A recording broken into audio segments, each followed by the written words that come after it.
दोस्तों अस्सलाम वालेकुम। मैं आपके सामने हस्तकला का नमूना पेन स्टैंड लेकर आई हूँ।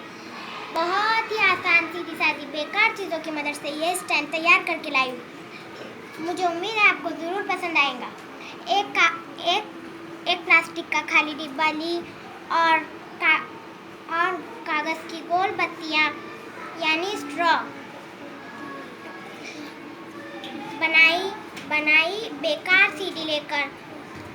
सीडी लेकर प्लास्टिक के डिब्बे को सीडी के ऊपर चिपकाया और प्लास्टिक के डिब्बे के अतराफ कागज़ की बत्तियाँ चिपकाई।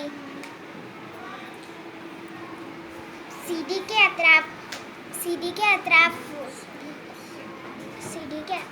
के बचे हुए हिस्से पर थर्माकोल के रंगीन दाने और चमकी छिड़की और